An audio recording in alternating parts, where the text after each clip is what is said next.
गुरु प्यारी साध संगत जी, राधा स्वामी जी। आज 7 सितंबर दिन शनिवार को बाबा जी ने डेरा में खुली कार पर दर्शन दिए। आज बहुत ज़्यादा भीड़ थी, बहुत ज़्यादा संगत आई हुई थी। और जो संगत आज नहीं आ पाई, आप इस वीडियो को पूरा सुने कि बाबा जी ने आज किस तरह से कार पर संगत को दर्शन दिए। बाबा जी की दया मेहर से आज पंडाल बहुत ज़्यादा भरा हुआ था। और बाबा जी आज जब कार पर दर्शन देने के लिए आए, आज संगत बहुत ज़्यादा उत्साहित भी थी कि आज बाबा जी खुली कार पर दर्शन किस तरह से देंगे। और आज जब बाबा जी दर्शन देने के लिए आए तो बाबा जी पहले की तरह ही चेयर पर बैठे हुए थे और हजूर जी ड्राइवर वाली साथ की सीट पर बैठे हुए थे। और आज बाबा जी को दर्शन देते देते ही 45 से 50 मिनट का समय लग गया, क्योंकि आज बहुत ही ज़्यादा संगत आई हुई थी, जिसकी वजह से इतना ज़्यादा समय दर्शन देने के लिए लग गया। आज सबसे पहले बाबा जी ने डेरा में जो जत्था संगत थी उनको भी दर्शन दिए थे और बाद में फिर बाबा जी लंगर वाले स्थान पर भी पहुँचे। बाबा जी जब लंगर घर पहुँचे तो हजूर भी उनके साथ ही थे। और फिर 8 बजकर लगभग 25 मिनट पर बाबा जी जैसे कि आते हैं स्टेज पर और माथा टेक कर गद्दी पर बैठ गए। और बाद में हजूर जी भी आए और माथा टेक कर वो भी बैठ गए। और आज का जो सत्संग था वो जगदीश चंद्र सेठी साहब ने आज का सत्संग फरमाया था। जगदीश चंद्र सेठी जी पहले सेक्रेटरी हुआ करते थे, तो आज बड़ा ही प्यारा सत्संग फरमाया, जिसको कि आप ज़रूर सुने। आज का सत्संग 5वीं पातशाही जी की बाणी के ऊपर फरमाया गया। आप जी ने फरमाया कि हर कोई मालिक के साथ अपने अपने तरीक़ों से रिश्ता जोड़ना चाहते हैं और अलग अलग जो साधन अपनाते हैं, करते हैं, उसका फल भी अलग अलग ही मिलता है। और हमारी आत्मा को रचना का आधार है, क्योंकि जो मालिक ने ये सारी सृष्टि कायनात बनाई है वो इसीलिए ही बनाई है कि हम इस रचना का हिस्सा बने और इसमें से कुछ ना कुछ सीखें, अनुभव करें।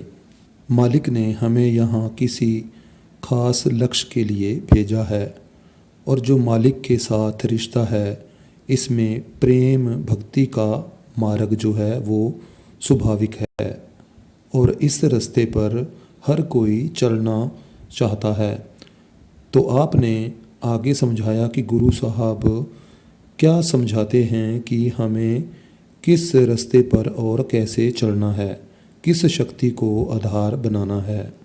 तो आप जी ने बड़ा ही सुंदर उदाहरण दिया। आप जी ने भगवत गीता से श्री कृष्ण जी के उपदेश को लेकर समझाया कि आप जी समझाते हैं कि जो कोई भी व्यक्ति जिस किसी को भी अपना इष्ट मानकर उसकी भक्ति में लगता है, वो उसी को ही अंत में प्राप्त हो जाता है।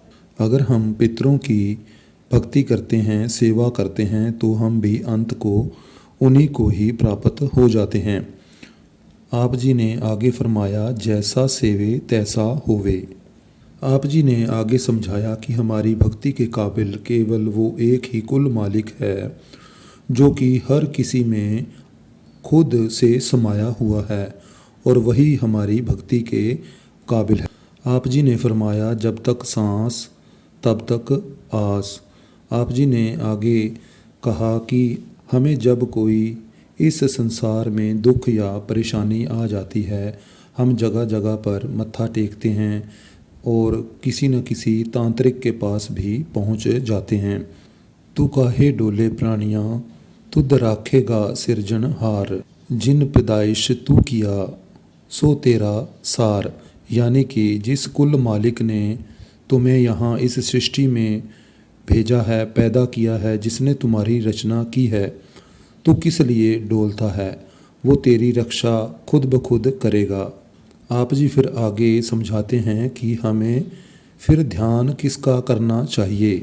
आप जी ने उदाहरण देकर समझाया कि बिन देखे उपजे नहीं आसा, बिन देखे को कैसा ध्यान, कि हमने फिर किस पर आस रखनी है। इसके बारे फिर आगे आपने समझाया, तिसकी आस कर मन मेरे गुर की शरणी आ, कि हमने गुरु की शरण में आना है और उनके उपदेश को अपने जीवन में ढालना है और उसी तरह की ही हमने करनी है। फिर आगे आप बहुत ही ज़रूरी टॉपिक पर आ जाते हैं कि हमें गुरु की ज़रूरत क्यों है, हमें किस लिए गुरु चाहिए। आप जी ने आगे समझाया कि हम जब से इस संसार में आते हैं, हमारा जन्म होता है और जब हम बोलना चलना सीखते हैं तो उस समय से ही हमें किसी न किसी सहारे की ज़रूरत होती है जो हमें सिखलाता है। सबसे पहले हमें अपने माता पिता बोलना चलना सिखाते हैं, जो कि एक गुरु का ही काम करते हैं। और भी जितने दुनियादारी के काम काज सीखते हैं, इन सब में भी हम गुरु की ज़रूरत को लेते हैं। और जब बात आती है परमार्थ की, तो क्या हमें इसमें गुरु की ज़रूरत नहीं है? कई बार मन में यह ख्याल आता है कि गुरु के चरण क्या हैं। जब हम अपनी मेहनत से भजन बंदगी कर कर अंदर मालिक से जुड़ जाते हैं, यही गुरु के चरणों से जुड़ना है। फिर आपने समझाया कि ध्यान किसका करना है। आप जी ने स्वामी जी महाराज की उदाहरण देकर समझाया, गुरु का ध्यान कर प्यारे, इसके बिना नहीं छूटना। और हमारे बहुत सारे प्यारे इस काम के लिए लगे भी हुए हैं।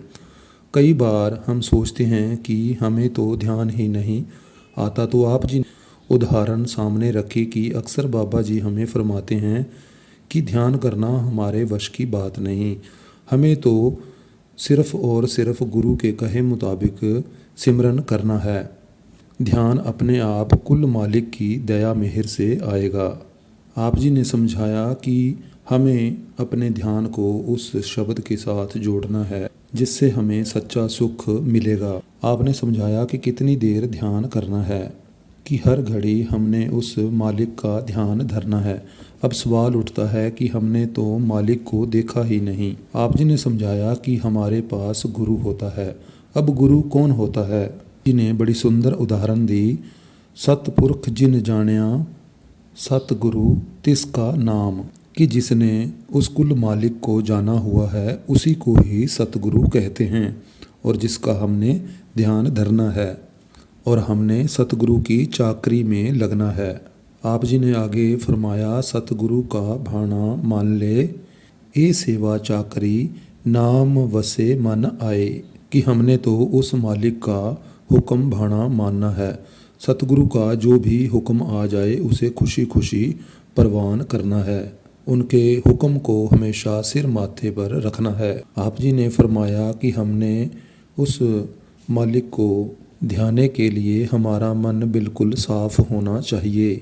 आप जी ने फरमाया कि कई बार हमारे मन में ख्याल आता है कि उस मालिक के आगे क्या अरदास करें। आप जी ने फरमाया कि एक ही अरदास करनी चाहिए कि अपना सत्संग बख्श दे, अपनी संगत बख्श दे, ताकि जिस मकसद के लिए मालिक ने इस संसार में भेजा है वो मकसद पूरा हो जाए। ताकि हमें नाम की कमाई में, भजन सिमरन की कमाई में खूब लगना है। तो साथ संगत जी, यह थी आज की सत्संग और बाबा जी ने किस तरह दर्शन दिए। तो हमारे चैनल को ज़रूर सब्सक्राइब करें ताकि आने वाली अपडेट्स भी आप सुन सकें। राधा स्वामी जी।